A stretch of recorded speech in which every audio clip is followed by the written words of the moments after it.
3x, you have 3x because of the 1 on the left hand side plus the 1, the 2 here, and then we have our next coefficient to be 3x. Now, x here is raised to the power of 4 because we had x here raised x here was raised to the power of 3. Here, our x has decreased by 1 power, and then it is now raised to the power of 2. How about our y? There is a corresponding increase in the power of y, so we have y to be equal to, since x decreased by 1 power, there's a corresponding increase in the power of y, so the 1 will now be raised by y, so now we have y raised to the power of 1, so this whole expression becomes 3x squared y. Now the next one plus, you have, how do you get the next coefficient? You add the number, the closest numbers on top, and we have 2 plus 1 to give you, and that will give you the next coefficient. 2 plus 1 is 3. How about our x now? Our x was raised to the power of 2. Now there's a decrease by 1. So now we now have something like 3x, because x is now raised to the power of 1. It was raised to the power of 2. There's a decrease now by 1. There's a decrease in the power by 1. So we now have 3x, 3 raised to the power of 1, and 3 raised to the power of 1 is 3x. So now, how about our y? Our y was raised to the power of 1, but now, since we said every corresponding decrease in the power of x results to a corresponding increase in the power of y, we now have our y to be raised to the power of 2 now. So now, y is now raised to the power of 2. Y is now raised to the power of 2. So the next coefficient now we have the left hand side plus the right hand side, and the left hand side is 1. We have 1 coefficient on the left hand side. The right hand side is 0. It's empty. So now we have our 1. So it means 1 plus 1 will give you 1. So that is our next coefficient, 1. And then we have x, 3x. Now x was raised to the power of 1. Now there's a decrease by 1 power. So now it means x now will be raised to the power of 0. And 3x raised to the power of 0 is the same thing as 0. So now we have what is left here is y. But because there's a corresponding increase in the power of y, we will now have this whole expression to be y raised to the power of 3. Don't know if you are following. So we are going to be a bit faster now. So now 3x plus y raised to the power of 4. So now the first thing that should come to your mind is the number on the left hand side, the coefficient on the left hand side plus the one on the right hand side, and we will have 0 on the left hand side and then plus the coefficient here, 1 on the left hand side, and then you have 1. X is now raised to the power of 4. X is raised to the power of 4. Remember, when x is raised to the highest power of that expression, y is equal to 0. When x is raised to the highest power of the expression, you are expanding, y is equal to 0. So since x is raised, we have 1x raised to the power of 4, our y here is 0. So you have plus. What will be the next coefficient? The next coefficient will be the sum of the two closest numbers. Coefficients are both right. So we have 1 plus 3. So when you have 1 plus 3, you have 4x. Now x will decrease by 1 power. Remember, that's a rule. So now x will decrease by 1 power. So x was raised to the power of 4. Here it will be raised to the power of 3 because of the decrease in its power. So now the decrease in its power will cause an increase to the power of y, so that you have y now raised to the power of 1. And y raised to the power of 1 is the same thing as y. That's why I'm leaving it like this. So plus the next coefficient. How can you get the next coefficient? The two closest numbers are both 3 on the left and on the right. You have 3 and 3. So 3 plus 3 is 6. The next coefficient is 6. 6x. And what will be the power of x? X now will decrease by 1 power. So that you have x raised to the power of 2. There's a decrease in the power, and this decrease in the power of x will result to a corresponding increase in the power of y. So that y will now be raised to the power of 2 also. It was raised to the power of 1 now to the power of 2 because x also has increased its power. So now plus on the next row now, how will we get the next coefficient? We have the number, the coefficient on the left, the closest coefficient on top, on the left and the right, and then we have 3 plus 1, and that will result to 4x, and then x was raised to the power of 2. Now there's a decrease in the power by 1, so you have x now to the power of 1. So x is the same thing as x to the power of 1.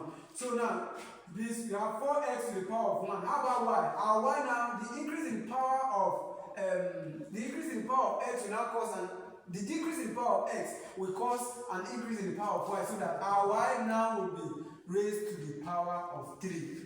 Now, next row, plus. The next number, we have one corresponding, we have one coefficient at the top, on the left, empty on the right. So now what we have here will be equal to 1 plus 0, such that we have 1 as the coefficient here. And then our x now has decreased by 1 power again, so that we have 4x raised to the power of 0, and that is the same thing as 0. So now y raised to the power of 0, because there was a decrease in the power of x. Now will increase, it will cause an increase in the power of y, so that now we have y to be raised to the power of 4.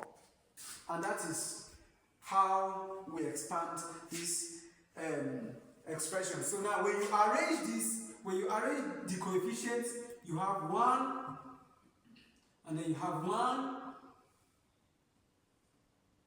again, and then you have 1, 2, 1. You have 1, 2, 1, and then you have 1, 3, 3, 1, 1, 3, 3, 1, and then you have 1, 4, 6, 4, 1. You have 1, 4, 6, 4, 1. So you see that this is forming a triangle. This forms our Pascal's triangle. This forms our Pascal's Pascal's triangle. So you can continue in this order. You see, we only expanded these expressions to get the coefficient and arrange it to form our Pascal's triangle. So from this point now, you can even continue with even without expanding expressions like this. You can have your triangle like this. You can now have your triangle. You have 1, right? We have 1. We have 1, 1. We have 1, 2, 1. We have 1, 2, 1. We have 1, 3, 3, 1. We have 1, 3, 3, 1. And then we have 1, 4, 6, 4, 1. 1, 4, 6, 4, 1. So now we can continue forming this triangle downward. Let me show you. How do you go about that? You start with 1 and end with 1. You start with 1 and end with 1. Now, to get the next coefficient, you add the two closest numbers on top, just the same way we did this side. You have 1 plus 4. Now, this will give you 5 as the next coefficient. And then you have the next coefficient will be 4 plus 6. And then this will give you 10. Next coefficient is 6 plus 4, and this will still give you 10. The next is 4 plus 1, and this will give you 5. And then the next is 1, which is 1 plus 0.